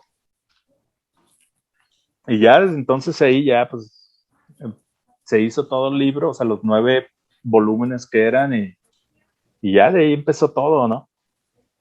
Pero fue un poquito esa como apuesta, ¿no? Que hice de ya, vamos a ver qué pasa y si no, vámonos.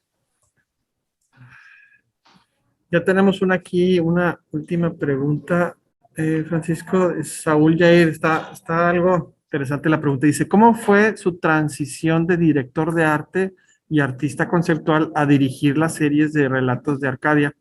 ¿Cuáles fueron las diferencias que sintió entre dirigir una serie y ser un artista en un proyecto? Pues, a ver, entonces, la primera parte de la pregunta era, ¿cómo fue la Dice, transición? ¿cómo fue la transición de ser director de arte y Sí, artista conceptual a dirigir la serie? pues, mira, o sea, ahí lo que ayudaba es que como ya tenía tiempo trabajando en la serie, tenía buen conocimiento de la serie y de la mitología de la serie, ¿no? Entonces, entonces la transición no fue tan difícil porque ya tenía así como buen conocimiento del show y del equipo de trabajo, porque pues es la misma gente con la que estaba trabajando.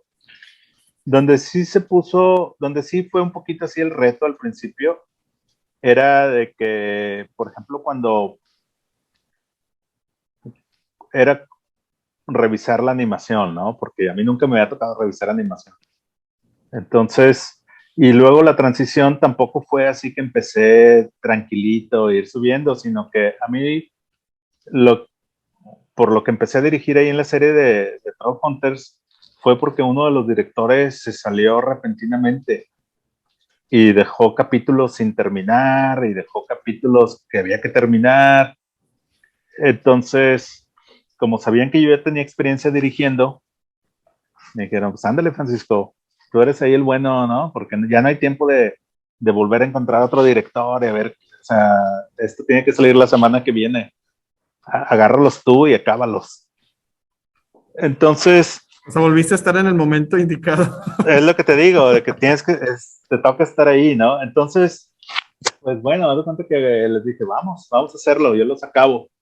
Y, y sí, haz de cuenta que cuando me empezaban a decir, bueno, vas a tener junta hoy porque llegaron shots, porque ese show lo estaban animando, lo animan en otros estudios que no están aquí en Estados Unidos, ¿no?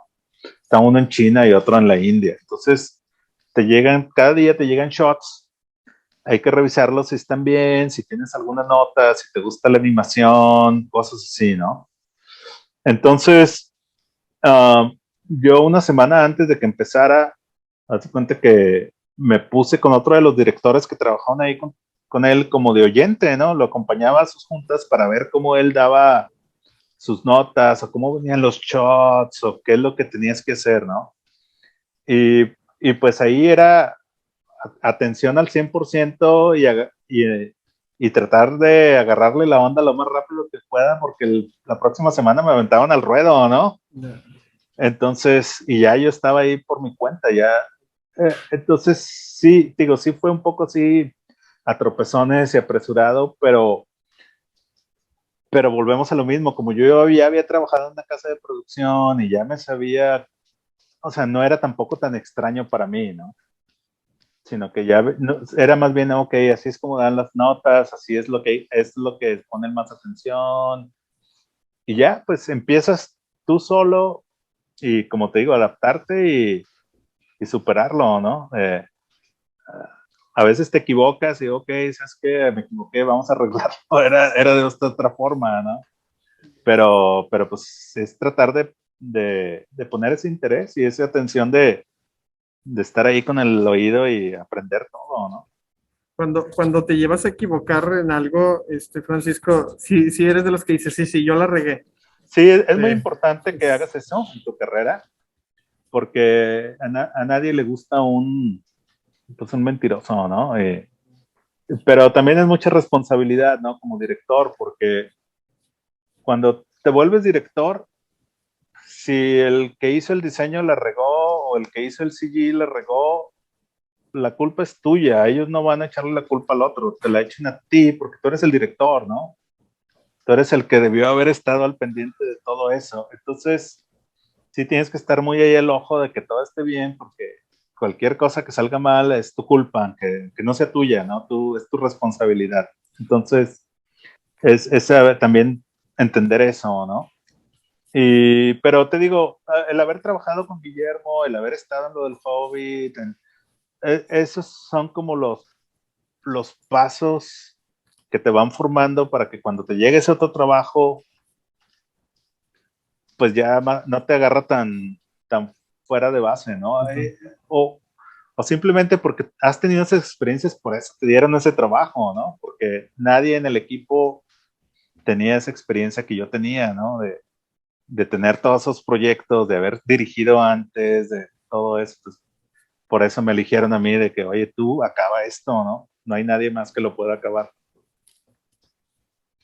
Sí, Ay, sí, pues sí, Francisco. pero es eso la responsabilidad. Y a veces yo hasta bromeo con eso, ¿no? A veces cuando estamos así en las películas y les digo, no, miren, vamos a hacer esto. ¿Estás seguro que quieres hacer esto? Y les digo, sí, miren, si algo sale mal, ustedes digan que yo fui. Y ya, ustedes no se apuren, ¿no? Yo soy el de la culpa, ahí me echan la culpa a mí. Y Oye, ya. me acuerdo que en el detrás de cámaras creo que la del regreso del Sith de Star Wars, George Lucas dice que contrató otro director, no decía quién, ya luego se supo que era Spielberg, y que siempre llegaba y les decía a toda su gente, es que el otro director me dijo que quería cambios aquí y allá. Y entonces decía George Lucas, así ya no me echan la culpa a mí. No, es al Entonces revés. él mismo se quitaba la Sí, culpa. pues sí, pero sí es muy importante cuando estás en un trabajo saber aceptar cuando te equivocaste, ¿no? Y reconocerlo, porque al final también la gente aprecia eso. ¿Sí me entiendes? Sí, Cuando sabes que alguien es verdadero, ¿no? Que no va a tener excusas o pretextos. Sí, o sea, cuando acepto de que saben que sí, la regué, ¿no? O sea, fui me yo. equivoqué, fui yo. O sea, entonces ya, siempre es importante, ¿no? Nunca, hacerse eso, pero te digo, es parte del proceso. Mientras tengas un buen equipo alrededor tuyo y todo, es muy raro que haya un error así tan garrafal, ¿no? Sí, sí, sí. Y como les decía en la otra pregunta anteriormente, siempre tiene que haber alguien que es el que toma la decisión final, porque cuando tienes un comité, o sea, no es, o sea, responsabilidad de todos, de comité, es responsabilidad de nadie, ¿no? Ujú. O sea, cuando se están tomando decisiones por comité, cuando algo sale mal, nadie es responsable. Entonces, siempre es importante tener, si ya sea tú o una persona, pero es muy importante siempre, o sea, y como director, ese es el camino, ¿no? Tú eres el responsable, tú eres el que dirige el barco, ¿no? Bien o mal, pero eres tú. Pero eres tú. Sí, acá en la película a veces lo que les digo cuando estoy tomando decisiones en la que estoy haciendo ahora con Netflix, o sea, Guillermo es nuestro productor. Guillermo tiene la decisión final, ¿no? Pero yo les digo, miren, es que a mí Guillermo me puso aquí a mí para dirigir esto, ¿no? Entonces les digo, es el autobús de Guillermo, pero yo lo estoy manejando. Entonces, si yo tomo una decisión, es mi decisión, o sea, porque a veces, cuando empezamos el proyecto, como había gente nueva, yo les decía, ok, este personaje es así, y este es el final. Y luego me decían, bueno, vamos a mandarlo a Guillermo a ver qué dice él, ¿no? Y yo, no. O sea, yo ya te dije, es el personaje final. O sea, el autobús es de Guillermo, pero yo soy el que lo manejo, ¿no? Yo soy el que tomo la decisión, no Guillermo. O sea, ¿sí me entiendes? Algo así. Entonces, cuando eres director, pues es también un poquito eso de tomar tu decisión y estar seguro de lo que haces. O al menos parecer que estás seguro. Parecer que lo que estás haciendo, verte seguro, ¿no? Sí, se está quemando todo, pero todo está bien, todo va bien. Bueno, es la única plática que hemos tenido que ha pasado la hora, casi llevamos 1 hora 40 platicando. Wow. Y ha parecido como 20 minutos. Pero es la Bueno, única que hemos tenido que ha durado tanto. ok. Tanto. Francisco, no sé, Nef, antes de que se vaya, Francisco, ¿algún comentario?